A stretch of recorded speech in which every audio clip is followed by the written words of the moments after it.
बिस्मिल्लाह इन्नल हम्दुलिल्लाह नहमदुहु व नस्तईनुहु व नस्तगफिरुहु व नऊज़ु बिल्लाहि मिन शुरूरि अनफुसिना व मिन सय्यिअति अमालिना मन यहदिल्लाहु फला मुदिल्ल लहु व मन युद्लिल फला हादिय लहु व अशहदु अन ला इलाहा इल्लल्लाहु वहदहु ला शरीका लहु व अशहदु अन्ना मुहम्मदन अब्दुहु व रसूलुहु अम्मा बाद फइन्न खैरल हदीस किताबुल्लाह व खैरल हदी हदी मुहम्मदिन सल्लल्लाहु अलैहि वसल्लम व शर्रुल उमूरि मुहदसातुहा व कुल्लु मुहदसातिन बिदअह व कुल्लु बिदअतिन दलाला व कुल्लु दालालातिन फिन्नार।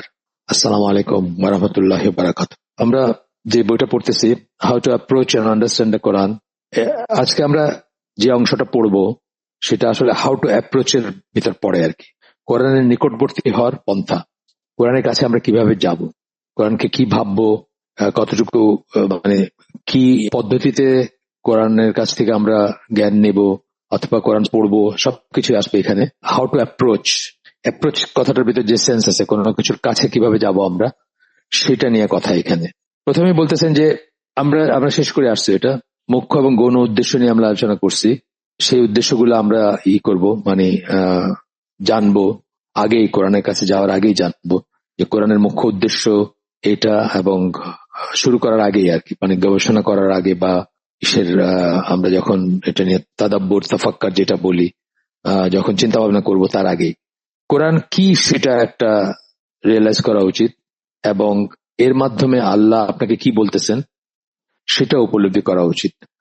কোরআন কি এটা নিয়ে তো আমরা এখানে কিছু বলছি বা আরো বলবো হয়তো সামনে, কিন্তু একটা জিনিস মনে রাখবেন, মানে এমনিসের জন্য বলতেছি, মানে রেফারেন্সের জন্য বলতেছি, যে এই ব্যাপারে আমি প্রথম লাইফে যেটা পড়ি সেটা ছিল তাফহিমুল কোরআন 1 নম্বর খণ্ডের ভূমিকা, মানে শুরুতে যেটা 1 নম্বর খণ্ড শুরু করার আগে, তাফসীর শুরু করার আগে প্রিফেস বা ওইরকম এসে উনি মর্মদি বলছেন, খুবই সুন্দর করে বলছেন।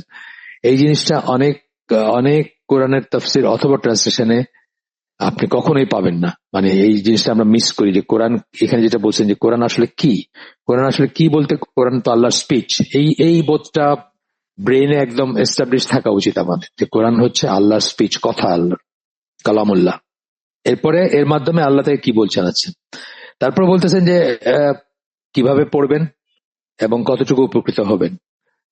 এই দুইটা ব্যাপার, কিভাবে পড়বেন এবং কতটুকু উপকৃত হবেন, সেটা আপনি যদি এটা উপলব্ধি করেন যে কোরআন আসলে কি এবং আল্লাহ আপনাকে কি বলতেছেন, তাইলে আপনি এই দুইটা জিনিস, অর্থাৎ কিভাবে কোরআন পড়বেন এবং তাতে কতটুকু উপকৃত হবেন, এই দুইটা ব্যাপারকে প্রভাবিত করবে। ওই ব্যাপারটা যে আপনি যদি রিয়েলাইজ করেন যেটা আল্লাহর স্পিচ এবং আল্লাহ কি বলতেছেন আপনাকে, সেটা যদি মনে থাকে আপনার, বা সেটা যদি অনুভব করেন, তাহলে আপনি কিভাবে কোরআন পড়বেন, মানে আল্লাহর স্পিচ বলাতে কিন্তু আপনার অনেক কিছু অন্য একটা অ্যালাইনমেন্ট হয়ে যাবে। আপনি লাইটলি নেবেন না, আপনি কাজ করতে করতে একটু পড়লাম আবার কাজ করলাম, মানে আদবগুলা মানবেন বা সিরিয়াস হবেন, সময়টা বের করবেন, বেস্ট সময়, এগুলো আমরা পড়ে আসছি সব।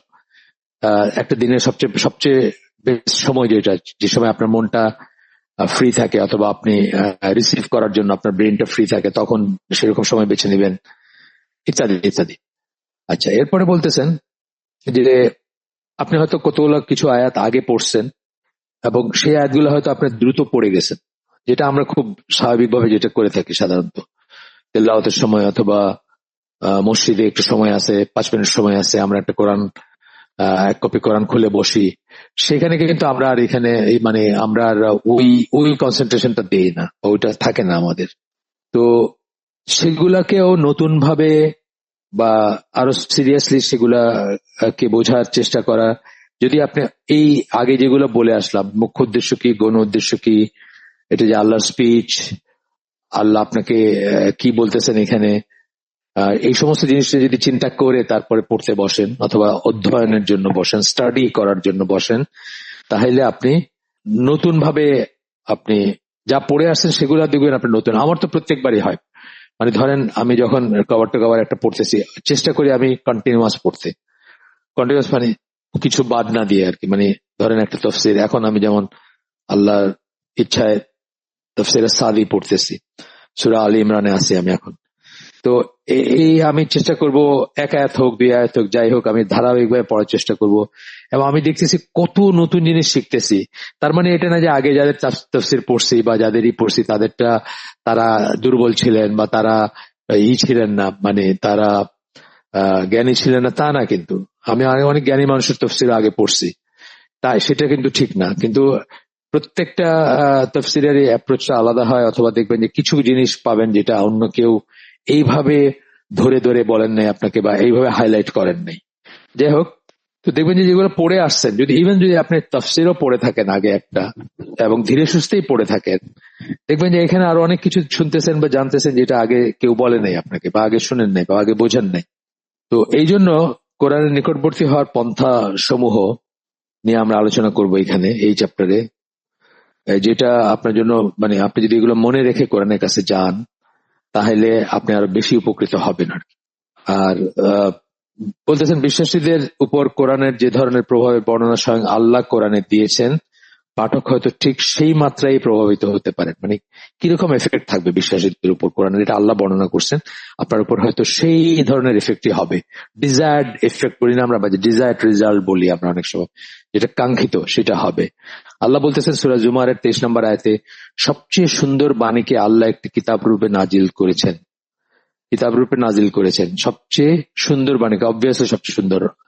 আল্লাহর বাণী সবচেয়ে সুন্দর হইতেই হবে বাই ডেফিনেশন। মানে আল্লাহর বাণী মানে সবচেয়ে সুন্দর, সবচেয়ে পারফেক্ট, যত কিছু গুণ লাগাইতে পারেন সেটা।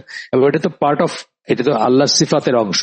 আল্লাহর বাণীটাকে আল্লাহর সিফাতের অংশ না, মানে আল্লাহর গুণের অংশ, আল্লাহর মানে আল্লাহর ইন্টিগ্রাল অংশ। এটা অসৃষ্ট নয় আর কি, এটা আল্লাহর একটা বৈশিষ্ট্য, বা আল্লাহর একটা সিফাত, আল্লাহ একটা গুণ, সেই স্পিচটা যেটা, এটা একটা রিয়েলাইজেশন। এই রিয়েলাইজেশনটা আমাদের থাকা উচিত আসলে সবসময়, যে এটা আল্লাহর, এটা আনক্রিয়েটেড বলি না আমরা কথাটা, সৃষ্ট না, যেটা সৃষ্ট বস্তু না। এটা নিয়ে অনেক বিতর্ক আছে। যাই হোক, এগুলো তো ইসলামের ভিতরে ছিল না, এটা কাফেরদের কাছ থেকে একটা সময় এইসব বিতর্ক আসছে, তারপরে এটা নিয়ে অনেক ঝামেলা হয়েছে, আপনারা জানেন আহমদ বিন হাম্বলের লাইফে। সেটা আলাদা একটা টপিক, আমরা অন্য কখনো আলোচনা করব। তো এখানে বলতেছেন সবচেয়ে সুন্দর বাণীকে আল্লাহ একটি কিতাব রূপে নাজিল করেছেন, যা নিজের মাঝে পরিপূর্ণ, কমপ্লিট, পরিপূর্ণ বলতে কমপ্লিট এবং অসঙ্গতিবিহীন বোঝাচ্ছেন। আমরা একটা আয়াত পড়ি না যে তারা কি কোরআন নিয়ে ভেবে দেখে না, যদি এটা আল্লাহ ছাড়া কারো কাছ থেকে হইতো, তাহলে তারা এর ভিতরে নিশ্চিতভাবে অসঙ্গতি পাইতো, অনেক অসঙ্গতি পাইতো। এটা আমরা পড়ে আসছি, কিন্তু অনেকবারই রেফার করছি এটা, এইখানে ওই অ্যাডটা দেন নাই, বাট এইরকম আর কি। তারপরে বলতেছেন যে তবু যখন এর শিক্ষা পুনরাবৃত্তি করা হয়, যারা তাদের প্রভুকে ভয় করে, আল্লাহকে স্মরণ করে, তাদের ত্বক শিউরে ওঠে এবং অন্তর কোমল হয়ে আসে। অর্থাৎ যারা আগেও পড়ছে, পুনরাবৃত্তি করা হয় না, তবু যখন এর পুনরাবৃত্তি করা হয়, মানে আবারও যখন আগে পড়ে হয়ে আসছে হয়তো, কিন্তু আবারও যখন করে, তখন তার এই এফেক্ট গুলো হয়। কি বললেন সেটা? আল্লাহকে স্মরণ করে এবং তাদের ত্বক শিউরে ওঠে। আমাদের বললেন যে গা শিরশির করে, একটা একটা ইন্সপায়ারিং কিছু সামনাসামনি যদি আমরা হই, এবং তাদের অন্তর কোমল হয়ে আসে, মনটা নরম হয়ে আসে। যে একটা বলতেছিলাম, এটা হচ্ছে সূরা নিসা 82 নম্বর আয়াত, do they not consider the Quran with care, had it been from other than Allah, they would surely have found therein much discrepancy. আল্লাহই বলতেছেন, তাদেরকে এটা নিয়ে ভাবে না। এই যেটা বললাম যে অসঙ্গতিবিহীন, যে কথাটা বলছিলাম মাঝখানে ব্র্যাকেটে ছিল অবশ্য কথাটা, সেই কথাটাই এই অন্য আয়াতটা, যেটা সূরা নিসা 82 নম্বর আয়াত, সেখানে আমরা দেখলাম। তো এই উপরের আয়াতে কাদের কথা বলা হচ্ছে, মানে যে আয়াতটা আমরা পড়ে আসলাম, তাদের কাদের কথা বলা হচ্ছে? সাহাবীদের কথা বলা হচ্ছে। তবু যখন তারা এর শিক্ষা পুনরাবৃত্তি করে, যারা তাদের প্রভুকে ভয় করে, এই যারা বলতে কাদের বোঝানো হচ্ছে? প্রাইমারি সাহাবীদেরকে বোঝানো হচ্ছে। সূরা জুমার 39 নম্বর সূরা 23 নম্বর আয়াত, জাস্ট আমরা শেষ করলাম যেটা, যারা তাদের প্রভুকে ভয় করে, আল্লাহকে স্মরণ করে, তাদের ত্বক শিউরে উঠে এবং অন্তর কোমল হয়ে আসে। এটা ছিল বই থেকে। আর একটা আমি বাইরের থেকে বললাম আয়াত, সেটা হলো সূরা নিসার 82 নম্বর আয়াত, যেখানে আল্লাহ বলতেছেন, আপনাকেই বলতেছেন বা সবাইকে বলতেছেন, আমাদের ভাইবা দেখছি যে যদি এটা আল্লাহ ছাড়া কারো কাছ থেকে আসতো, তাহলে এটাতে অসঙ্গতি থাকতো অনেক। যাই হোক, আমরা আরেকটা জিনিস, যে এটা কাদের কথা? সাহাবীদের কথা বলা হয়েছে। তো রাসূলের সাহাবীরা এইভাবেই কোরআনকে অ্যাপ্রোচ করছেন বা করতেন, কোরআনের কাছে যাইতেন এইভাবেই। আচ্ছা, এরপরে আমরা কতগুলো সাব হেডিং এ যাবো। এই যে অ্যাপ্রোচের ভিতরে কতগুলো সাব হেডিং আসবে, তার ভিতরে প্রথম যেটা আসবে সেটা খুব ইম্পর্টেন্ট, কোরআনকে সত্য মিথ্যা বিচার করতে দেয়া।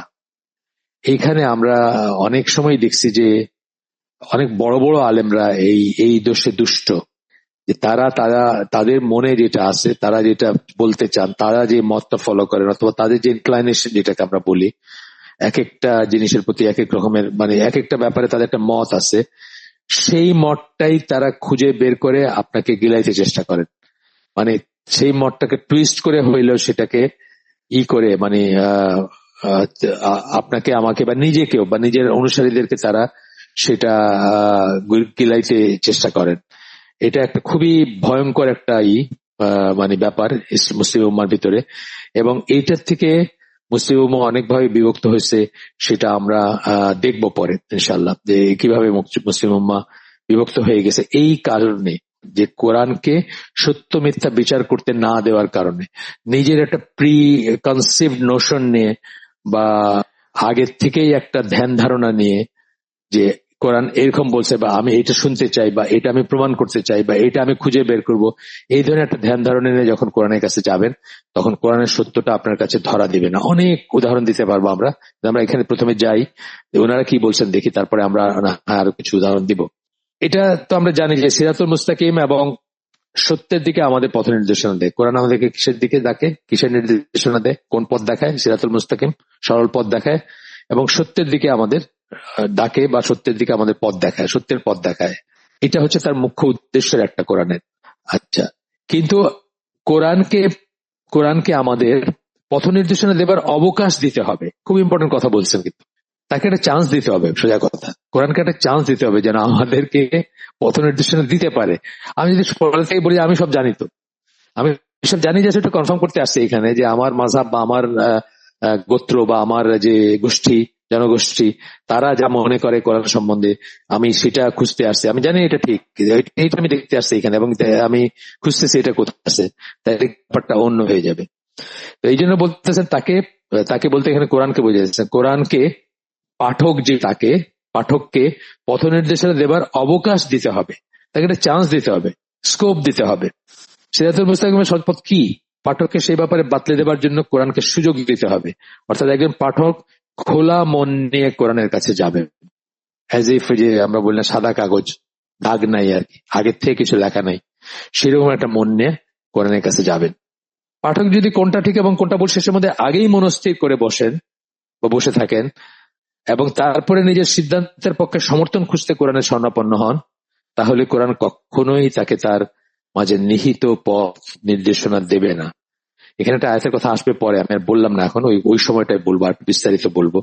সূরা নিসার 59 নম্বর আয়াত। আমরা কিন্তু বারবার এই আয়াতটাকে বলছি যেটা একটা খুব খুব ইম্পর্টেন্ট আয়াত এবং একটা গোটা হালাকা ডিজার্ভ করে এই আয়াতটা।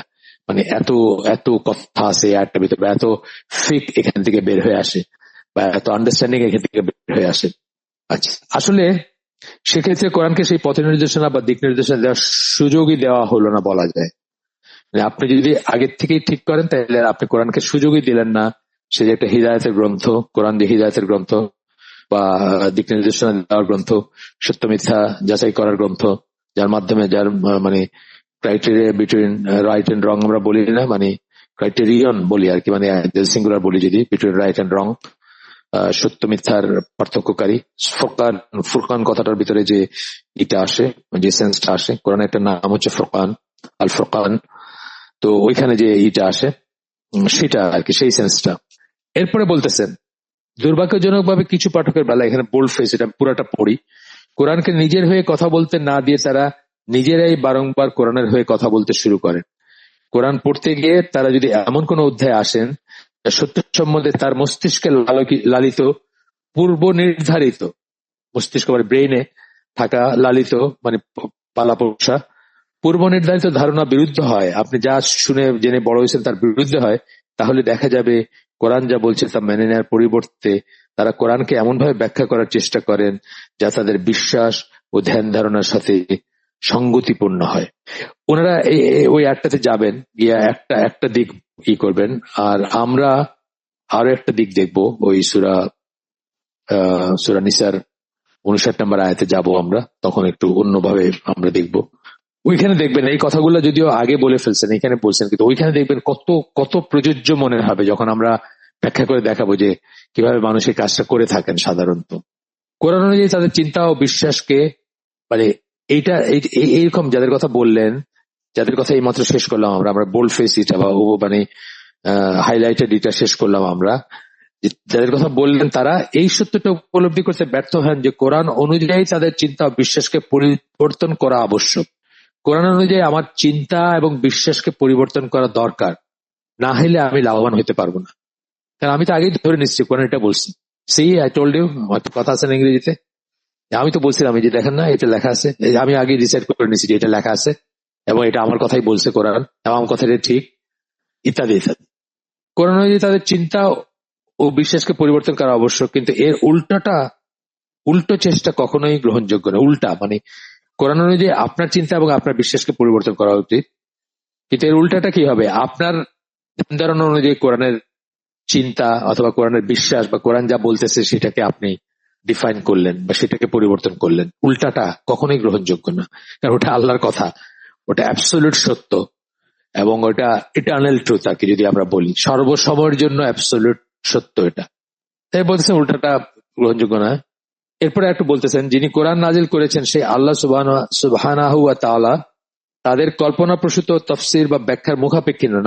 আপনি তফসির করবেন, আপনি ব্যাখ্যা করবেন, আপনি ব্যাখ্যা দিবেন, আল্লাহ ডাজন্ট কেয়ার, এগুলোর দরকার নেই আল্লাহ, তাই না? মানে আল্লাহ সেটার দরকার নাই, মুখাপেক্ষী নাই কথা বলতেছেন যে আপনার জন্য বসে নাই এটা।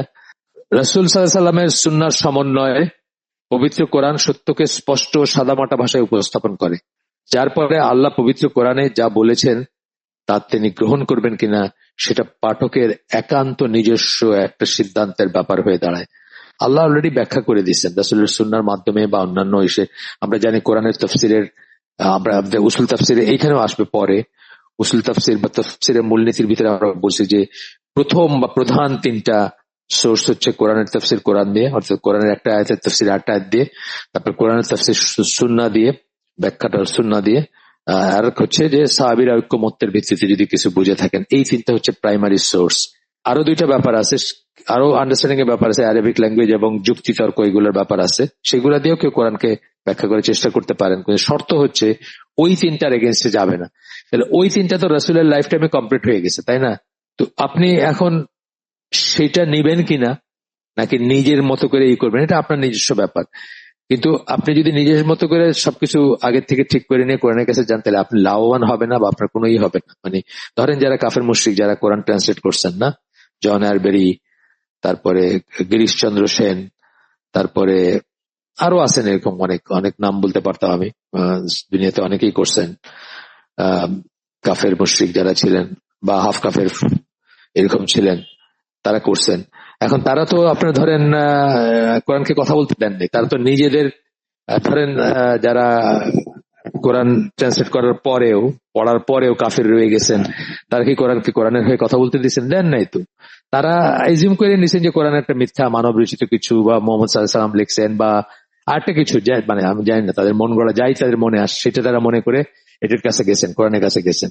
তারা টাকা কামানোর জন্য হোক, নাম করার জন্য হোক, একটা একটা একটা জ্ঞানের কোন আজকে শুনতেছিলাম কি একজন বলতেছে যে যুদ্ধের উপর চাইনিজ কার একটা লেখা আছে, সব ওয়ার কোর্সে পড়ানো হয়, এইরকম একটা ব্যাপার তারা মনে করছে যে কোরআন এই এত 1.5 বিলিয়ন মানুষের ধর্মগ্রন্থ, সুতরাং এটা অন্যদের জানা উচিত যে কি লেখা আছে, এইভাবে তারা গেছে।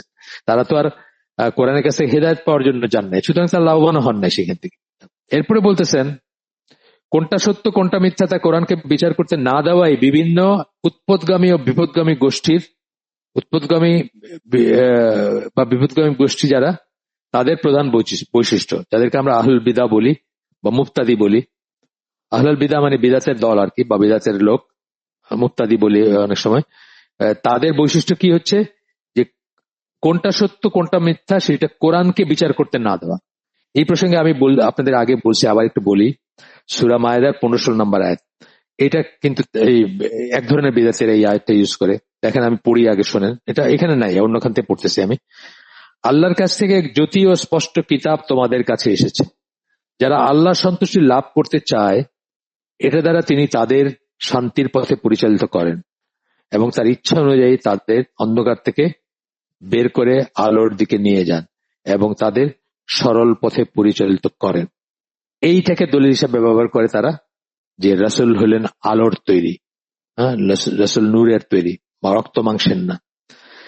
এই প্রিকনসিভ নোশন নিয়ে তারা এটার কাছে যায় এবং তারপরে এটাকে এইভাবেই বলে। তাই দেখো এখানে লেখা আছে না, আল্লাহর কাছ থেকে এক জ্যোতিও স্পষ্ট কিতাব তোমাদের কাছে এসেছে। এটা এই জ্যোতি হইল রাসূল সাল্লাল্লাহু আলাইহি ওয়াসাল্লাম, আর কিতাব হইল কিতাব, মানে এটা তাদের ব্যাখ্যা আর কি। এবং জ্যোতি বলতে নূরের তৈরি, সোজা কথা, এটা তারা বোঝাইতে চায়।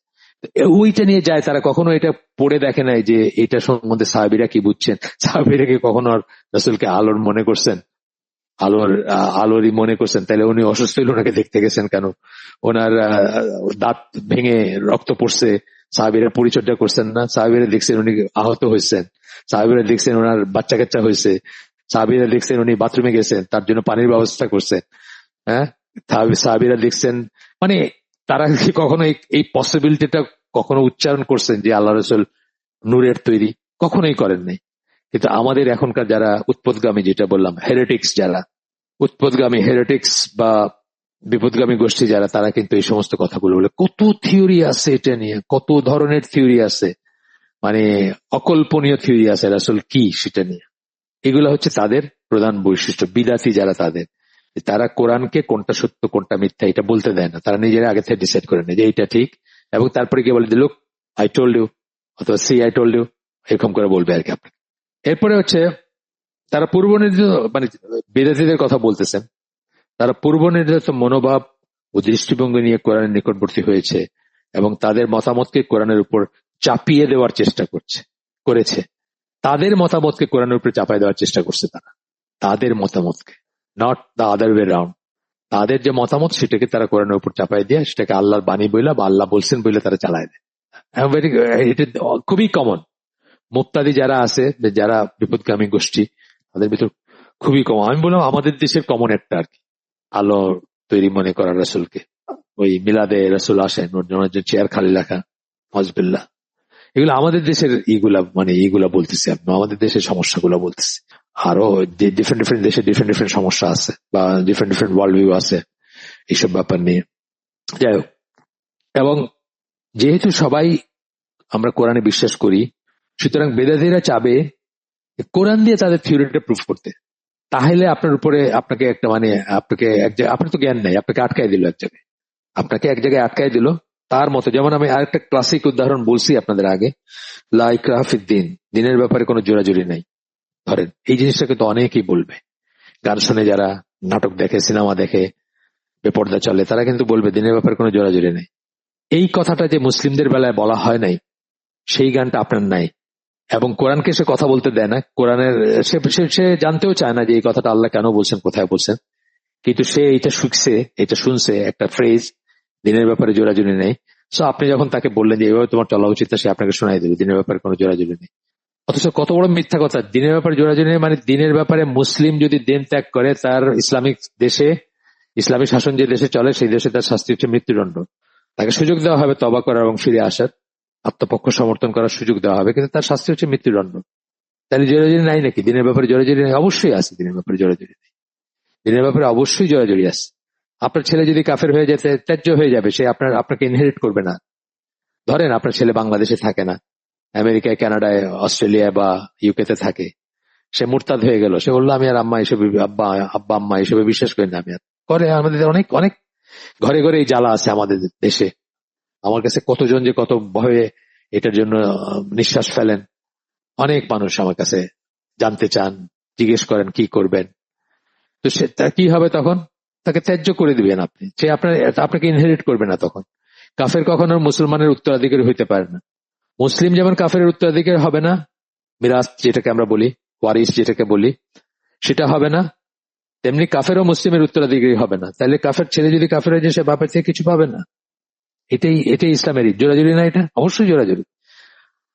আপনার সকল পার্সোনাল রিলমে ইসলামের জোরাজুরি আছে। আমার যা খুশি তাই, আপনি যা খুশি তাই করার আপনার নেই, আপনার স্বাধীনতা নাই। ইসলামে বাক স্বাধীনতা বলেন, আর যে কোনো স্বাধীনতা, ব্যক্তি স্বাধীনতা লিমিটেড, ওইটা কন্ডিশনাল, কন্টিনজেন্ট। যাই হোক, আমরা একটু আগাই। তো তারা কি করবে? কোরআনে আছে দেখে আপনাকে তাদের বিকৃত ভিন্ন মত কোরআনের সাথে সঙ্গতিপূর্ণ এটি দেখানোর চেষ্টা করবে। এই যে একটা বললাম লা ইকরাহা ফিদ্দীন, কোরআনে একটা আয়াত আছে সূরা বাকারা 56 নম্বর আয়াত, আল্লাহ বলছেন দিনের ব্যাপারে জোরাজুরি নেই। আমরা তো গরু খাওয়া মুসলিম, আমরা জানিও না এটা কেন বলছেন আল্লাহ, কি কনটেক্সটে বলছেন। আউট অফ কনটেক্সট আপনাকে বলবে যে দেখো এখানে লেখা আছে আর দুনিয়ার ব্যাপার জোড়াজোড়ি নেই, সো ডোন্ট পুশ মি। অথচ আপনি অবশ্যই হারাম নিষেধ করবেন, অবশ্যই সৎ কাজে আদেশ দিবেন, অবশ্যই মন্দ কাজে নিষেধ করবেন। যদি মন্দ কাজ ত্যাগ না করে দেয়ার আর সিচুয়েশন, উঠে চলে যাবেন সেখান থেকে। যেখানে রাসূলের সমালোচনা হচ্ছে, যেখানে কোরআনের সমালোচনা হচ্ছে, যেখানে ইসলামের সমালোচনা হচ্ছে, যেখানে ফাহিশা হচ্ছে, যেখানে অশ্লীলতা, আপনি উঠে চলে যাবেন এখানে।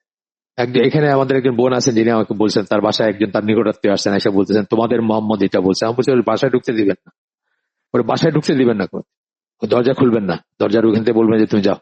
আচ্ছা, এরপরে বলতেছেন যারা পথ নির্দেশনার জন্য, যারা আসলে সত্য পাওয়ার জন্য, আসলে হিদায়ত পাওয়ার জন্য, আসলে দিক নির্দেশনা পাওয়ার জন্য কোরআন সম্পন্ন হয় না, বরং কোনটা সত্য সে ব্যাপারে তারা আগে থেকেই সিদ্ধান্তে উপনীত হয়েছে, তারপর তারা কেবল নিজেদের দৃষ্টিভঙ্গির সমর্থন খুঁজতেই কোরআনের কাছে গিয়েছে। হ্যাঁ, এই ধরনের মানুষ যাদের কথা বলা হচ্ছে আর কি। এই প্রসঙ্গে তারা মুতাজিলাদের কথা বলছেন, যে মুতাজিলারা যেমন তাদের এই কথাটা আপনাদেরকে আগে বলছি, আমি গল্পটা আগে বলছি, তারপরে এখানে ওনারা অফিসিয়ালি বলছেন। আয়াতটাও আছে, আমি আয়াতটা তৎক্ষণাৎ আপনাদেরকে বলতে পারি না কোন আয়াতটা। সেটা হচ্ছে যে হারাকাত বলি যেটাকে আমরা, আমার কি একটা, এই যে আমরা আরবিতে বলি ফাথা কাসরা দাম্মা, আর আমাদের দেশে বলে হচ্ছে যে কি জবর, ফাথা হচ্ছে জবর, কাসরা হচ্ছে জের, এবং দাম্মা হচ্ছে পেশ, জবর জের পেশ আমরা বলি আর কি। তো একটা হারাকাত চেঞ্জ করতে চাইছিল তারা। কেন চাইছিল? কারণ তারা এই সিফাতে, আল্লাহর এই সিফাতে বিশ্বাস করতো না। আল্লাহ যে কথা বলেন এই সিফাতে তারা বিশ্বাস করতো না। মুতাজিলারা আপনারা জানেন তো, মানে সবচেয়ে বড় উৎপদগামী গোষ্ঠীর একটা আর কি তারা, মানে তারা এবং খারেজিরা মানে একদম এক পার বলতে পারেন, সমান সমান বিভ্রান্ত বা সমান উৎপদগামী আর কি, দুই গ্রুপই। তো মুতাজিলারা কি মনে করে, তারা অবশ্য কাফের ডিক্লেয়ার করে না, কিন্তু যে কবিরা গুনাহ করে তাকে চির জাহান্নামী মনে করে। কবিরা গুনাহের উপর যদি কেউ মারা যায় তাকে চির জাহান্নামী মনে করে তারা। আর খারেজিরা চির জাহান্নামী এবং কাফের দুইটাই মনে করে। মানে তফাৎটা এটা, এরা কাফের ডিক্লেয়ার করে না কিন্তু তাই মনে করে, কারণ চির জাহান্নামী তো কাফেরই মনে করে আপনাকে, কবিরা গুনাহ। এটা একটা আর কি, আমি বলতেছি অনেক কিছু আছে তাদের। তার ভিতরে একটা হচ্ছে যে তারা আল্লাহর বাকশক্তির সিফাতে বিশ্বাস করতো না বা করে না। আল্লাহ যে কথা বলেন এটা তাদের কাছে, তাদের বুঝে আসে না, এবং এটাকে তারা অস্বীকার করত। এই জন্য তারা ওয়াক্কাল্লাম আল্লাহ মুসা তাকলিমা, এই আয়াতটা সূরা নিসার 164 নম্বর আয়াত, আপনাদেরকে আগে আমি এই কথাটা বলছি, গল্পটা বলছি, কিন্তু আয়াতটা আমার চোখের সামনে ছিল না, আমি বলতে পারি নাই তখন, মানে পরে আর খুঁজে আর করি নাই, বদার করি নাই, কিন্তু এখন এখানে আসছে প্রসঙ্গত। এইখানে ওয়াক্কাল্লাম আল্লাহু যখন বললাম, আল্লাহ তখন কিন্তু কর্তা। হ্যাঁ, আল্লাহ কর্তা, আল্লাহ কথা বলছেন। মিনিটা হচ্ছে যে আল্লাহ মুসার সাথে কথা বললেন বা বলেছিলেন, ঠিক আছে, এটা তাদের মাথায় আসে না। সুতরাং তারা কি করলো, কাল্লাম আল্লাহু না বলে তারা বলতে চাইলো এই হুটা যেটা আল্লাহর হুটা, এটাকে আল্লাহ বানায় দিতে চাইছিল। কাল্লাম আল্লাহ মুসা তাকলিমা, নজবিল্লাহ, যেটার মানে হলো মুসা আল্লাহর সাথে কথা বলছিলেন এবং মুসা আল্লাহর সাথে সরাসরি কথা বললেন, এইরকম শোনাবে। কিন্তু আয়াতটাতে বলা হয়েছে এবং মুসার সাথে আল্লাহ সরাসরি কথা বলেছিলেন, এটা হলো আয়াতের মিনিং। এই যে চেঞ্জটা করলো তারা, বা এই যে চেঞ্জটা করতে চাইলো, কেন করতে চাইলো? তাদের বিশ্বাসটাকে ওইটাকেই ঠিক ড্যাটাম ধরে নিয়ে, ওইটাকে ঠিক ধরে নিয়ে, ওইটাকে সত্য ধরে নিয়ে তারা কিন্তু কোরআনকে কারেক্ট করতে চাইলো। প্রকারান্তরিত ব্যাপারটা তাই না? তাই কিন্তু ব্যাপারটা আমরা রিয়েলাইজ করি আর না করি, ব্যাপারটা কিন্তু তাই। তো এইটাই তাদের বিশ্বাস কি মানব রচিত যুক্তি তর্কের উপর প্রতিষ্ঠিত ছিল। আমরা আল্লাহকে নিজেদের মতো মনে করি এবং আমাদের জন্য কোনটা সম্ভব কোনটা অসম্ভব, কোনটা আগে কোনটা পরে, কোনটা পাস্ট কোনটা প্রেজেন্ট, কোনটা ফিউচার, কোনটা উপর কোনটা নিচ, এই ব্যাপারে আমাদের যে ধারণা সেটা আমরা সুপার ইম্পোজ করি আল্লাহর উপরে এবং আল্লাহকে মানুষের মতো করে ভাবি। এই জন্য আমাদের মাথায় অনেক কিছু কুলায় না। আমার স্কোপ নাই এখানে, কিন্তু আমি ছোট্ট একটা গল্প বলি, কখনো যদি স্কোপ থাকে আপনাদেরকে দেখাবো আমি। এটা কেউ কেউ হয়তো দেখছেন বা জানেন। সেটা হচ্ছে যে ধরেন একটা লোহার বাক্স আছে, লোহার একটা বাক্স, লক করা, এর ভিতরে ধরেন একটা টেনিস বল আছে, কথার কথা। এখন আমি যদি আপনাকে বলি যে এই টেনিস বলটা বের করে নিয়ে আসতে হবে, কিন্তু লোহার বাক্সটা ভাঙা যাবে না বা তালা খোলা যাবে না। আপনার আমার মতো প্রাণী যারা, মানে আপনি আমি যে জাতের প্রাণী আর কি, আমরা 3 ডাইমেনশনাল ক্রিয়েচার, আমরা 3 মাত্রার ক্রিয়েচার, তাই না? আমাদের কাছে এটা অসম্ভব, এটা আমাদের সম্ভবই না এটা করা। কিন্তু এটা খুব সুন্দর একটা গল্প আছে, অন্যভাবে বোঝাইছেন, 2 মাত্রা দিয়ে বোঝাইছেন। কিন্তু কারো যদি ডাইমেনশন আমাদের চেয়ে 1 মাত্রা বেশি হয়, অর্থাৎ 4 মাত্রিক ডাইমেনশনের যদি কোনো প্রাণী থাকেন, সেটা ফেরেশতা হইতে পারেন। ফেরেশতার ডাইমেনশন কিন্তু আমি ডিফাইন করতেছি না, আমি জাস্ট বলতেছি আমাদের চেয়ে হায়ার ডাইমেনশনের যারা, অথবা জিনরা হইতে পারে, তারা কিন্তু ওই বাক্সটা না ভেঙে বলটা বের করে নিয়ে আসতে পারবেন। এই যে ব্যাপারটা খুব সিম্পল ব্যাপার, কিন্তু এটা আমরা কিন্তু জাস্ট একটা ডাইমেনশন উপরের কথা বলতেছি, 3 থেকে 4। এটা প্রমাণটা আসছে যে এখান থেকে, সেটা 2 থেকে 3 প্রমাণটা আসছে, সেটা স্কোপ নাই। যদি ভিডিও থাকতো আমাদের সামনে তাহলে আমি চেষ্টা করতাম আপনাদেরকে দেখানোর, কিন্তু এটা স্কোপ নাই। কখন আমি চেষ্টা করবো দেখাইতে আপনাদেরকে যে এটা কিভাবে মানে এক্সপ্লেন করে দেখাতে চেষ্টা করব। এটার প্রমাণটা আসছে কিন্তু 2 থেকে 3, মানে 2 ডাইমেনশন যদি আমরা ধরে নেই যে 2 ডাইমেনশন দৈর্ঘ্য প্রস্থ আছে এমন যদি কোনো প্রাণী থেকে থাকে, তাহলে তার জন্য যেটা ইম্পসিবল আমাদের জন্য কিন্তু সেটা ইম্পসিবল না। এটার উদাহরণ দিয়ে বলছেন যে 2 ডাইমেনশন যাদের, শুধু যাদের দৈর্ঘ্য এবং প্রস্থ আছে, উচ্চতা নাই, এই ধরনের একটা প্রাণী আছে ধরেন, বা মানুষ আছে ধরেন, থিওরিটিক্যালি ধরেন, তাকে আপনি একটা সার্কেল এঁকে দিলেন, এঁকে দিয়ে ওই সার্কেলের ভিতরে আবার 2 ডাইমেনশন একটা বল রাখলেন, অর্থাৎ 3 ডাইমেনশনের বল তো থাকে স্ফেয়ার, 2 ডাইমেনশনের বল কি থাকবে, একটা সার্কেল থাকবে আবার, না কাগজের সার্কেলের মতো একটা, ধরেন কাগজের বল দিলেন আপনি একটা। তারপরে তাকে বললেন যে তুমি এই বলটা বের করে নিয়ে আসবা উইদাউট ব্রেকিং দিস 2 ডাইমেনশনাল ওয়াল, মানে আপনার দাগ টেনে দিচ্ছেন, ওই দাগটা একটা ওয়াল ধরেন, আপনি বলেন এই ওয়ালটা ভাঙতে পারবা না, কিন্তু এইটা নিয়ে আস, ওই তুমি বলটা নিয়ে আসবা, তোমার 2 ডাইমেনশনের বলটা নিয়ে আসবা। সে কিন্তু পারবে না সেটা করতে। কিন্তু আপনাকে আমাকে যদি বলা হয় যে ওই ওয়ালটা না ভেঙে আমরা তো উপর থেকে তুলে নিয়ে আসবো, এটা এই 2 দিয়ে 3 বুঝবেন, 3 দিয়ে 4 বোঝাটা আমাদের ঘিলুতে কোলাবেন। কিন্তু ব্যাপারটা সেই যে আপনি আমি কখনোই এটা করতে পারবো না, কিন্তু একজন আমাদের চেয়ে হায়ার ডাইমেনশন যাদের, তারা কিন্তু জাস্ট বলটাকে বের করে নিয়ে আসবেন উইদাউট ব্রেকিং এনিথিং। এইভাবেই রাসূলের সিনা সাক হয়েছিল বলে সায়েন্টিস্টরা মনে করেন, মানে মুসলিম সায়েন্টিস্টরা মনে করেন আর কি। এটার জন্য আসলে করার দরকার নেই, মানে মানে আমরা যে অপারেশন বুঝি বা সার্জারি বুঝি সেটার দরকার নেই। যারা আমাদের চেয়ে হায়ার ডাইমেনশনের তাদের জন্য একটা রিয়েল লাইফ গল্প বলি। আমি আমার মেয়ের বাসায় ছিলাম, তখন ওইখান থেকে আপনার 5 জন একটা গাড়িতে করে উমরা করতে যাচ্ছেন। তো সৌদি আরবে সবাই একটু স্পিডে গাড়ি চালায়, মানে হাইওয়েতে ধরেন 140, এখন আগে 120 ছিল, এখন 140 কিলোমিটার। তো 140 মিটার চেয়ে উপরে চালায় মানুষ। আমরা চালাই নাই কখনো, আমরা বলতে আমার জামাই বা আমরা নিয়ম মেনে চলছি আলহামদুলিল্লাহ। কিন্তু ইয়াংস্টার যারা বা একটু যারা রাফ চালান, তারা এর চেয়ে বেশি চালান। তারা জানেন কোথায় কোথায় ক্যামেরা আছে, এটার আলামত জানেন তারা, কোথায় ওই স্পিড ক্যামেরা আছে, তার আগেই তারা কমায় নেন স্পিড বা ইত্যাদি ইত্যাদি। বিশেষ করে যেসব রাস্তাগুলো ফ্রিকুয়েন্ট করেন সেসব রাস্তাগুলাতে। তো হঠাৎ করে গাড়ির এক্সেল ভেঙে যায় ওই গাড়িটা, এবং মারাত্মক একটা অ্যাক্সিডেন্ট হয়। 5 জনের সবাই মারা যান এক্সেপ্ট একজন দেখতেছেন যে উনি স্যান্ডেল পায়ে রাস্তায় দাঁড়ায় বাকিদেরকে গাড়ির থেকে, মারা গেছেন যারা, তাদেরকে গাড়ির থেকে বের করে আনতেছেন। এটা তখনও বা এখনো আমরা এক্সপ্লেন করতে পারি না, হাউ হি কেম আউট। ওই 5 জনের ভিতরে সবাই মারা গেছেন, একজন ছাড়া। উনি নিজেকে আবিষ্কার করছেন যে উনি রাস্তায় দাঁড়ায় আছেন এবং উনি বাকিদেরকে গাড়ির থেকে টেনে বের করে, মৃতদেহ বা টেনে বের করার চেষ্টা করতেছেন। এটা could be one of those incidents যেটার কথা আমি আপনাদের বললাম, যে গল্পটা বললাম, যে আপনার চেয়ে হায়ার ডাইমেনশনের কেউ যদি থাকে, তার আপনাকে গাড়ির থেকে বের করে নেওয়ার জন্য গাড়ির দরজা খুলতে হবে না বা গাড়ি ভাঙতে হবে না। জাস্ট থিওরিটিক্যালি বললাম, মানে এটা একমাত্র এক্সপ্লেনেশন, আর কোনো এক্সপ্লেনেশন নাই ওই ঘটনার। আমি আমার জামাই অনেক চিন্তা করছি, বা ওইটা যারা দেখছেন, যারা শুনছেন, যারা বলছেন, কেউ কোনোভাবে এটা এক্সপ্লেন করতে পারেন না যে ওই লোক কি করে বাইরে আসলেন এবং এসে উনি বদ্ধ দরজাগুলো ভাঙার চেষ্টা করতেছেন, ভেঙে যারা মারা গেছেন তাদেরকে বের করার চেষ্টা করতেছেন। এইরকম ব্যাপার আর কি। যাই হোক, আবার মানে যেটা বলতেছি যে আপনার মতো করে আপনি যদি আল্লাহকে চিন্তা করেন, তাহলে এই মুতাজিলাদের অবস্থা হবে, আপনি এটা অনুধাবন করতে পারবেন না যে একজন মানুষ যেভাবে কথা বলে আল্লাহ সেভাবে কেমনে কথা বলেন। আল্লাহ চাইলে কথা বলতে পারেন না, এই জন্য তারা আল্লাহর সিফাতকে অস্বীকার করছে। আরো যুক্তি আছে যে মানে আমাদের কথা তো শেষ হয়ে যায়, কারণ আমরা একটা কথা বললাম, শেষ হয়ে গেল কথাটা। আল্লাহ তো অসীম, অনন্ত, আল্লাহ আউয়াল এবং আখির, তার কথা শেষ হবে কেন? তারই যদি কথা হয় তাহলে এটা শেষ হবে কেন? এইসব আর কি অনেক রকম যুক্তি তর্ক আছে না। মুতাজিলারা তো যুক্তি পেঁচাইতে পারতো অনেক ধরনের, কোরআন ক্রিয়েটেড না আনক্রিয়েটেড এটাও তাদের ব্যাপার ছিল। তো এইসব পেঁচাইতে গিয়ে তারা অনেক বিপদে পড়ছে আর কি।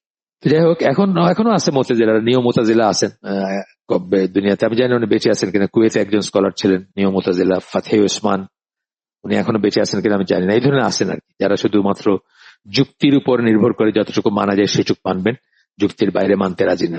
তো যাই হোক, এইটা একটা ক্লাসিক উদাহরণ যে আগের প্রিয়জিউমড একটা বিশ্বাস, ফিলোসফিক্যাল বিশ্বাস, যেটা আল্লাহর থেকে আসে নাই, কোরআন থেকে আসে নাই, সুন্নাত থেকে আসে নাই, রাসূল থেকে আসে নাই, হাদিস থেকে আসে নাই, নিজের ঘিলু প্রসূত একটা বিশ্বাস।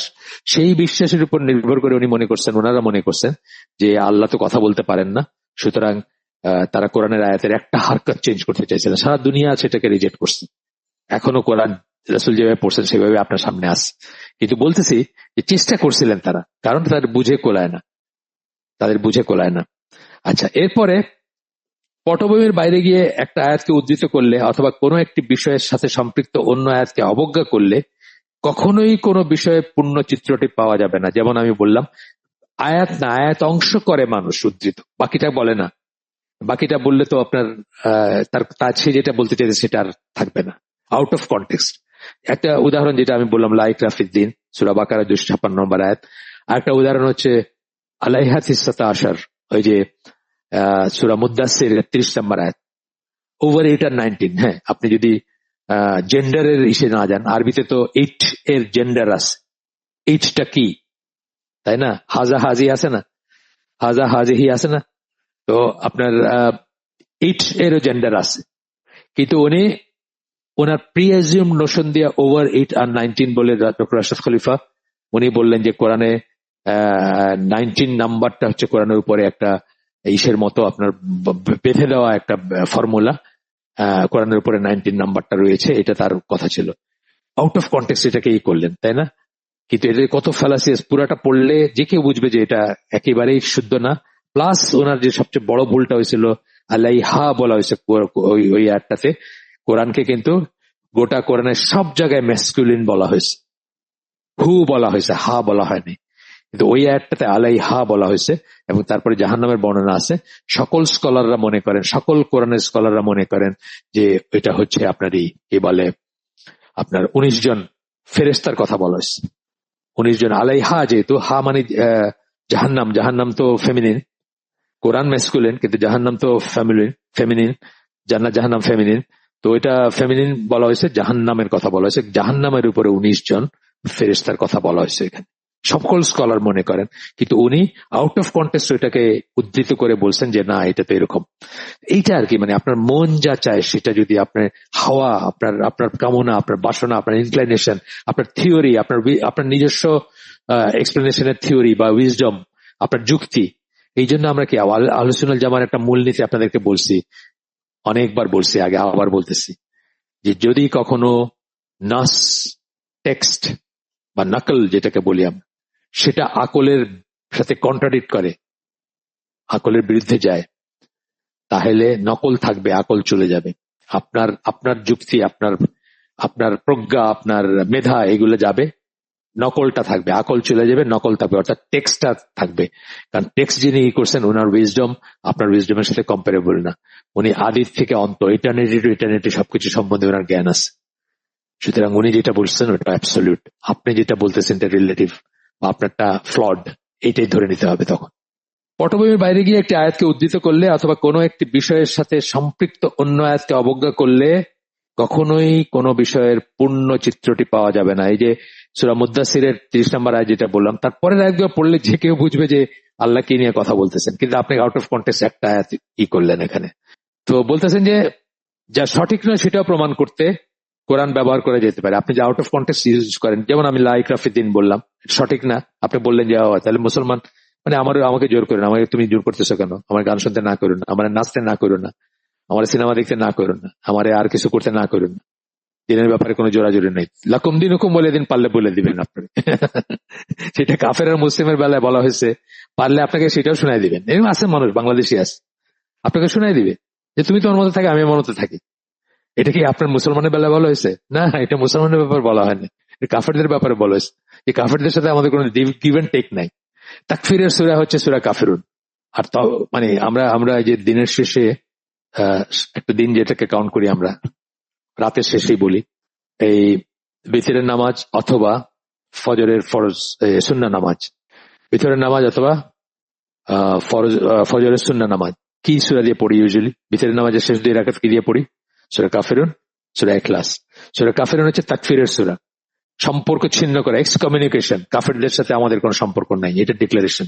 আর সূরা ইখলাস হচ্ছে কি, তাওহীদের সূরা, একটা কুফরের সূরা, ইজ অ্যাবাউট কুফর। আর সূরা ইখলাস হচ্ছে উল্টা প্রত্যয়ন করলেন যে আল্লাহ, কুল হুয়াল্লাহু আহাদ বলে আপনি প্রত্যয়ন করতেছেন এগুলো। সূরা ইখলাসকে তো আল্লাহর সূরা বলা হয়, মানে সূরা ইখলাস হচ্ছে শুধু আল্লাহকে নিয়ে কথা বলে, এটা একটা বিশেষত্ব সূরা ইখলাসের। যাই হোক, এই দুইটাই করা হয়। সুতরাং কাফিরুন, সূরা কাফিরুন দিয়ে আপনাকে বলে দিবে লাকুম দীনুকুম ওয়ালিয়া দিন, তোমার দিন তোমার, তুমি তোমার মতো পালন করো, আমি আমার মতো পালন করি। এটাও কিন্তু বলতে শুনছি আমি, এটা বলেন মানুষ, তুমি তোমার মতো পালন করো, আমি আমার মতো পালন করি। নাউজুবিল্লাহ।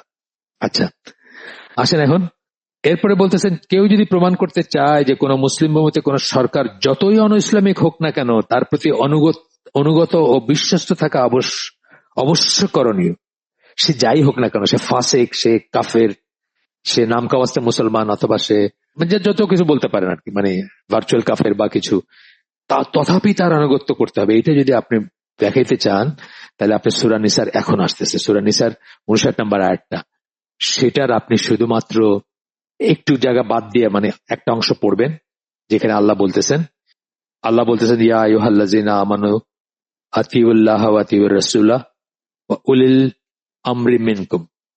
হে বিশ্বাসীগণ, আল্লাহর আনুগত্য করো এবং রাসূলের আনুগত্য করো, এবং তাদেরও, তোমাদের মাঝে যারা কর্তৃত্বের অধিকারী। আপনি একটু কোট করে দিলেন, আল্লাহ বলছেন, আপনি তো পরে একটু বলেন নেই, এই সূরার পরে আরো কথা আছে না? আরো কথা আছে। এখানে তো শাসকদের কথা বললেন, কিন্তু এই সূরাটা, এই আয়াতটা মাযহাবের এগেইনস্টে সবচেয়ে বড় দলিল। মাযহাব যারা অন্ধ অনুকরণ করেন, অনুসরণ করেন, তাদের বিরুদ্ধে সবচেয়ে বড় দলিল হচ্ছে এই আয়াতটা। এবং এটা শানে নজুল, কোন শানে নজুল যেটা আমরা বলি, সাবাব বলি যেটা, বা আসবাব বলি যেটা, যে কারণে এটা নাজিল হয়েছিল, যে পটভূমিতে এটা নাজিল হয়েছিল। অথচ বড় নামকরা স্কলার, সো কল্ড স্কলার, হানাফি স্কলার, যেহেতু তার মাযহাব খুব স্ট্রিক্টলি মাযহাব মেনে চলে এবং কিছুতেই মাযহাবের লাইন ক্রস করতে চায় না, সুতরাং উনি এই আয়াতটাকে ব্যবহার করছেন মাযহাব প্রমাণ করার জন্য। এবং এই উলিল আমর কথাটা কিন্তু কর্তৃত্বের অধিকারী। কর্তৃত্বের অধিকারী বলতে আপনার একটা শাসক হইতে পারে, এবং রিলিজিয়াস কর্তৃত্বের অধিকারী একটা ইমাম হইতে পারেন, ইমাম আবু হানিফা হইতে পারেন, বা যে কোনো ইমাম হইতে পারেন, যিনি যেখানে যার কথা যিনি কর্তৃত্বের অধিকারী তিনি হইতে পারেন। এমনকি মসজিদের ইমামও প্রযোজ্য, এখানে লিমিটেড কর্তৃত্ব আর কি, যার যতটুকু কর্তৃত্ব সেটা, তাদেরকে গ্রস লেভেলে, জেনারেল লেভেলে আমরা মেনে চলবো। কিন্তু ধরেন মসজিদুল হারামের ইমাম আব্দুর রহমান আস-সুদাইস তারাবি নামাজ পড়াচ্ছেন রমাদানে, 30 লক্ষ মানুষ পড়তেছে, সূরা ফাতিহার জায়গায় উনি একটা মুমতাজের গান গাইতে শুরু করলেন, আপনি ওনার পেছনে নামাজ পড়বেন? পড়বেন না। কারণ কি? উনি আল্লাহর নমসের বাইরে চলে গেছে। এইটাই পরবর্তী কথাগুলো বলা হয়েছে। পরবর্তী কথাগুলো কি বলা হয়েছে? তোমরা যদি কোনো বিষয়ে মতবিরোধ পোষণ করো, তবে তা আল্লাহ আল্লাহ রসুলের কাছে নিয়ে যাও। যখন আব্দুর রহমান সুদাইস গান দিয়ে শুরু করলেন, আমরা কি ধরে নিব? এটা আল্লাহ এবং আল্লাহ রসুলের কাছে নিয়ে যাবো, মানে কোরআন এবং সুন্নাহ কি বলে গান দিয়ে নামাজ শুরু করা যাবে? যাবে না। তার মানে পাগল হয়ে গেছেন। ওনাকে তখন এখান থেকে ছুড়ে বাইরে ফেলে দেওয়া হবে এবং আরেকজন কেউ ইমামতি দিয়ে নেবেন, যত বড়ই হন না কেন, যত বড়ই হন না কেন। এইটা হচ্ছে সেন্সটা। কিন্তু এই যে শাসকের বেলায় বললাম, ঠিক একইভাবে মাযহাবে ইমামের বেলায় এই আয়াতটাকে দেখে বলেন যে আমরা আমাদের মাযহাব মানতেছি, আমাদের মাযহাব তো এটা বলে না। আপনি যতই বলেন এটা ঠিক, ওইটা ঠিক, ওইটা ঠিক, ওইটা ঠিক, না না, আমাদের মাযহাব এসব নাই। এই আয়াতটাকে কিন্তু দলিল দেখায়। মাযহাব কিও কেন বই লেখা হয়ে গেছে, অথচ এই আয়াতটা হচ্ছে সবচেয়ে বড় দলিল এগেইনস্ট মাযহাব।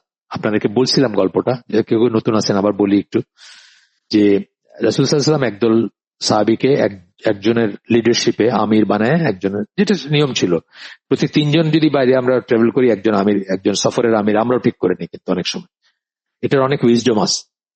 এটা যদি না করেন অনেক অনেক অনেক রকমের সমস্যা হতে পারে। ধরেন আমি 3 জন মিলে, আমার 3 ফ্রেন্ড, আমরা চিটং গেলাম, ঢাকা থেকে চিটাঙ্গে নামলাম, কোন হোটেলে উঠবো? 3 জন 3টা বলতেছে। 3 জনের ইগো, এবং ইগো না, মানে 3 জন নিজে মনে করছে আমারটাই ঠিক আছে। বাস ওইখানে বৈশা, ট্রেন স্টেশনে বৈশা আপনার ঘন্টা 2 ঘন্টা 3 ঘন্টা চলে গেল তর্ক করতে করতে যে কোন হোটেলে যাব। এই জন্য সফর শুরুর আগে আমরা ঠিক করে নেব যে এই সফরের জন্য, মেবি সবসময়ের জন্য না, এই সফরের জন্য round trip Dhaka to Dhaka, এই সফরের জন্য পার্সন এ হইলো আমাদের আমির, এগ্রি করে আমরা বের হব। তারপরে আমাদের মতামত আমরা দিতে পারি, কিন্তু যখনই ডিসপিউট হবে বা দেখা যাচ্ছে যে কোনো দিকে আমরা সিদ্ধান্ত নিতে পারতেছি না, তখন ওই আমির যেটা বলবেন সেটাই ফাইনাল। ঠিক আছে? তো এইভাবে পাঠাইছিলেন রাসূল সাল্লাল্লাহু আলাইহি সাল্লাম একটা গ্রুপকে একটা কাজে। তো সেই আমির কোন কারণবশত তার আন্ডারে যারা ছিলেন তাদের উপর খুব ক্ষেপে গেছেন, ক্ষেপে তাদেরকে কাঠ জড়ো করতে বলছেন, কাঠ জড়ো করে আগুন দিতে বলছেন, আগুন দিয়ে বলছেন যে ঝাঁপ দিতে এখানে। তো তারা সেটাই করতে যাচ্ছিলেন। তখন একজন ইয়াং সাহাবী বললেন যে তারা আমার কাছে জিনিসটা ঠিক মনে হচ্ছে না, চলো আমরা রাসূলের কাছে নিয়ে যাই, আল্লাহ রাসূল যদি বলেন আমরা ঝাঁপ দিব। মানে এই এই পর্যায়ে আমিরের কথা শুনতে হবে, সেটা যদি আমাদের জন্য শিরোধার্য হয় তাহলে আমরা ঝাঁপ দিব। আল্লাহ রাসূলের কাছে নিয়ে গেলেন, আল্লাহ রাসূল বললেন যে তোমরা যদি ঝাঁপ দিতে মানে চিরকাল তোমরা আগুনেই জ্বলতে থাকতা, because the order was not proper. এই উপলক্ষে এই আয়াতটা আসছে যেটা কথা আমি বলতেছি, এই সাবাব বা আসবাব, শানে নজুল যেটা বলি আমরা। সুতরাং আমরা মানবো যারা কর্তৃত্বের অধিকারী, আব্দুর রহমান সুদাইস অথবা যে কোনো একটা মুসলিম দেশের শাসক, তার কথা মানবো আমরা। কতক্ষণ মানবো? যতক্ষণ হি ইজ অ্যালাইন্ড উইথ আল্লাহ আল্লাহ রসুল, যতক্ষণ সেই শাসক আল্লাহ এবং আল্লাহ রসুলের এক্সিসে আসেন। একদম সিম্পল কথা আমরা সবসময় বলি যে আল্লাহ এবং আল্লাহ রসুলের বিরুদ্ধে গিয়ে কারোর প্রতি কোনো আনুগত্য নাই, তাদের অনানুগত্য নিয়ে যাবে এই ধরনের কোনো আনুগত্য নাই, বাবা মার প্রতি নাই, শাসকের প্রতি নাই, হাজবেন্ডের প্রতি নাই। সবসময় বলি আমরা এই তিনটা আনুগত্য হচ্ছে নেক্সট টু গড বা নেক্সট টু আল্লাহ, আল্লাহর পরে এই তিনটা আনুগত্য মানে অলঙ্ঘনীয় আমাদের জন্য, এই তিনটা অথরিটি আর কি। কতক্ষণ? যতক্ষণ তারা আল্লাহর এক্সিসে বা আল্লাহর লাইনে অ্যালাইন্ড, আল্লাহর লাইনে কথা বলবেন। যখনই মানে গান দিয়ে নামাজ শুরু করতেছেন, ছুড়ে ফেলে দিব আমরা বাইরে। সিমিলারলি বাবা মা যখনই আমাকে হারাম কিছুতে ইনডিউস করতেছেন বা ইনফ্লুয়েন্স করতেছেন বা ইনসাইট করতেছেন বা এক্সাইট করতেছেন, বাবা মার আনুগত্য নাই কোন। একই কথা হাজব্যান্ডের বেলায় সেম। যাই হোক, এখানে উনি অবশ্য এটা বলছেন, আমি আপনার মাযহাবেরটা বললাম যে এই জন্য আপনি দেখবেন এই বইটা আপনাদের কাছে পড়বে, হয়তো হাতে আসবে। আমি স্কলারের নাম বললাম না, থাক, সম্মানিত ব্যক্তি, আদারওয়াইজ সম্মানিত মানুষ। অনেক মানুষই আছেন যেটা জীবনে একটা দুইটা ভুল করেন, আদারওয়াইজ সম্মানিত, অনেক ব্যাপারেই সম্মানিত উনি। কিন্তু এই বইটা মাযহাব কিও কেন উনি বই লিখে ফেলছেন এই আয়াতের উপর ভিত্তি করে। আচ্ছা, এরপরে আমরা যাই একটু সামনে। এইটাকে রিফিট করতে গিয়ে জামালউদ্দিন জারাবজু বলতেছেন যে তাকে পাশ কাটায় যাইতে হবে। যখনই এই কথাটা বলতেছেন, উদ্ধৃত আয়াতের একটা অংশকে পাশ কাটায় গেছেন যিনি, যে যারা এই মতটা বলতেছেন যে শাসক যাই করুক না কেন, অনইসলামিক হোক না কেন, তার প্রতি আনুগত্য করতে হবে, বিশ্বস্ত থাকতে হবে, তারা কিন্তু বাকি অর্ধেকটা বলেন নাই। বাকি অর্ধেকটা কি? তোমরা যদি কোনো বিষয়ে মতবিরোধ পোষণ করো তবে তা আল্লাহ আল্লাহ রসুলের কাছে নিয়ে যাও, অর্থাৎ কোরআন এবং সুন্নাহর কাছে নিয়ে যাবেন। নিয়ে গিয়ে দেখবেন যে আপনার শাসক যেটা বলছেন বা আপনার ইমাম যেটা বলছেন সেটা ঠিক কিনা। যদি আপনার সন্দেহ জাগে, যদি আপনার সংশয় জাগে, আপনি সেইখানে নিয়ে যাবেন। এরপরে একটা হাদিস আছে, সেটা বলতেছেন বুখারী মুসলিমের হাদিস, সেটাও এটার সাপোর্টিং এভিডেন্স আর কি। এটার কথা শোনা ও তা মেনে চলা ততক্ষণ পর্যন্ত কর্তব্য যতক্ষণ কাউকে আল্লাহর প্রতি অবাধ্যতামূলক কোনো কাজ করতে আদেশ না করা হবে। এটা আমি বলে ফেলছি আপনাদের আগে। কাউকে যদি আল্লাহর প্রতি অবাধ্যতার কোনো কাজের আদেশ করা হয় তবে সে আদেশ শোনা বা মানার কিছু নেই, পরিষ্কার কথা। এরপরে খ্রিস্টানদেরকে, ওই যে এটা বললাম যে আপনি আউট অফ কন্টেক্সট একটা আয়াতই করলেন, একটা আয়াত কেন কখন নাজিল হয়েছে, কাদের বেলায় বলা হয়েছে, এটা বোঝার ব্যাপার আছে। একইভাবে কেউ যদি খ্রিস্টানদের তার আউলিয়া বা নিকট বন্ধু বা মিত্র হিসাবে নিতে চায় তবে তার অনুমোদন প্রমাণ করতে আহলে কিতাবদের সাথে পারস্পরিক সম্পর্ক বিষয়ক যে বহু আয়াত সমূহ রয়েছে, অনেক আয়াত আছে কোরআনে, সেগুলোকে পাশ কাটায় আপনি একটা আয়াত উদ্ধৃত করতে পারেন যেটা কোন একটা বিশেষ কনটেক্সটে ছিল। সেই আয়াতটা হচ্ছে এরকম, সূরা মায়দার 82 নম্বর আয়াত, এবং বিশ্বাসীদের প্রতি ভালোবাসায় যারা সবচেয়ে নিকটবর্তী তাদের মাঝে তোমরা পাবে ওই সমস্ত লোকদের যারা বলে আমরা খ্রিস্টান, কেননা তাদের মাঝে এমন ব্যক্তিরা রয়েছে যারা জ্ঞান অর্জনে উৎসর্গীকৃত প্রাণ, এবং এমন ব্যক্তি যারা এই পৃথিবী ত্যাগ করেছে এবং যারা দুর্বিনীত নয়। ফর এক্সাম্পল ধরেন নাজ্জাশী, উনি তো খ্রিস্টান থাকা অবস্থায় মুসলমানদের দিচ্ছেন, আশ্রয় দিচ্ছেন, তাই না? এরকম আরো এক্সাম্পল আছে, খ্রিস্টানদের ভিতরে এরকম ছিল। এইটা দিয়ে আপনি এখন যদি মনে করেন যে এখনকার আমেরিকার খ্রিস্টান বা ঈদের কথা বলা হচ্ছে, তাদের সাথে আমরা কিভাবে চলবো, কিভাবে সেটা ডিফাইন করা হচ্ছে, তাইলে আপনি বোকার স্বর্গে বসবাস করতেছেন, কারণ এটা একটা পার্টিকুলার সময়ে পার্টিকুলার কনটেক্সটে নাজিল হয়। এখানে ফুটনোটে বলতেছেন সাম্প্রতিককালে অনেকেই, বিশেষত ওই সব মুসলিমরা যারা পশ্চিমা জগতে সাধারণভাবে ইহুদি বা খ্রিস্টানদের মাঝে বসবাস করেন তারা প্রায় নিজেদের পক্ষে যুক্তি দেখাতে সূরা মায়েদার 82 নম্বর আয়াতের এই অংশকে ব্যবহার করেন। মুসলিম বিশ্বের অংশ বিশেষেও আজকাল প্রায় এই যুক্তি শোনা যায়, বিশেষত প্রথম উপসাগর যুদ্ধের পর থেকে। প্রথম উপসাগর প্রথম গালফ ওয়ার যেটা হইল 1991 হয়েছিল, সেটার পর থেকে। এরপরে বলতেছেন যে অগণিত আয়াতকে পাশ কাটায় যাওয়া হচ্ছে, তার ভিতরে একটা দুইটা আমরা পড়বো এখানে। যেমন সূরা বাকারা 120 নম্বর আয়াত, ইহুদি এবং খ্রিস্টানরা যতক্ষণ পর্যন্ত তুমি তাদের ধর্ম অনুসরণ করছো না ততক্ষণ পর্যন্ত কিছুতেই ক্ষান্ত হবে না। রাসূলকে বলতেছেন, যতক্ষণ, এটা রাসূলকে বলতেছেন আল্লাহ। আপনি পড়ে দেখেন, আয়াতের আগে পিছে পড়ে দেখেন, যতক্ষণ তাদের ধর্ম অনুসরণ করতেছে না ততক্ষণ পর্যন্ত ক্ষান্ত হবে না। আমাদের দেশে দেখতেছি না আমরা, শুধু ধর্ম নাকি, তাদের বিকৃতি গুলো যতক্ষণ আমরা অনুসরণ করবো না ততক্ষণ তারা ক্ষান্ত হবে না। আমার দেশে কে নিজের ছেলে বাবা আর কে মেয়ে বাবা, এটা দিয়ে বাইডেনের কি আছে, আর বা আপনার কি বলে ওই ঋষি সুনাকের কি আসে যায়, ইউকে এর কি আসে যায়, ইউএস এর কি আসে যায়। কিন্তু এটা একটা প্রজেক্ট, সারা দুনিয়ায় গে এলজিবিটি কেউ ছড়ায় দেওয়ার প্রজেক্ট এটা, এবং এটা জাতিসংঘের প্রজেক্ট। শুধু এদের প্রজেক্ট তা না, জাতিসংঘ সাপোর্টেড প্রজেক্ট এটা। আমরা গরিব দেশ, গরিবের বউ সবাই ভাবি, আমাদেরকে সবাই ভাবি ডাকে। কি করব আমরা, গরিবের বউর অবস্থা হয়েছে আমাদের উপায় নাই। আমাদের যে সরকারের ভিতরেও অথবা রাষ্ট্রযন্ত্রের ভিতরেও অনেক সময় তাদের চয়েস নাই। তারা কোনো একটা জায়গায় একটা ফেভার নিছে, সেটার জন্য তাদেরকে অনেক কিছু মেনে চলতে হয়, বা কোনো একটা গ্র্যান্ট বা কোনো একটা লোন বা কোনো একটা কন্ডিশনাল ব্যাপার আছে, এটা করবা তাহলে ওটা হবে, ওটা করবা তাহলে এটা হবে। এই যে এলজিবিটির তো শুরু হয় বেজিং প্রোটোকল, আপনারা জানেন হয়তো। হিলারি ক্লিন্টন বেজিং এ একটা করছিল, ফেমিনিস্টদের দাবি দেওয়া উত্থাপন হয়েছিল, সেখান থেকে শুরু হয়েছে এসবের এই ধারাটা আর কি। যাই হোক, এটা যখন সে ফরেন মিনিস্টার ছিল তখন, অথবা তারও আগে, সে ফরেন মিনিস্টার ছিল ওবামা প্রশাসনে, সেই সময়কার কথা যতদূর আমার মনে পড়ে আর কি। তারপরে তো গেল ট্রাম্পের একটা গেল, ওবামার তো দুইটাই ছিল, ট্রাম্প ছিল, একটাতে জন কেরি ছিল তার ফরেন মিনিস্টার, একটাতে ছিল ওই হিলারি। যাই হোক, এখন আমরা একটু আগাই। গেল একটা আয়াত পড়ে শেষ করে দেই। সেটা হচ্ছে সূরা নিসা 144 নম্বর আয়াত।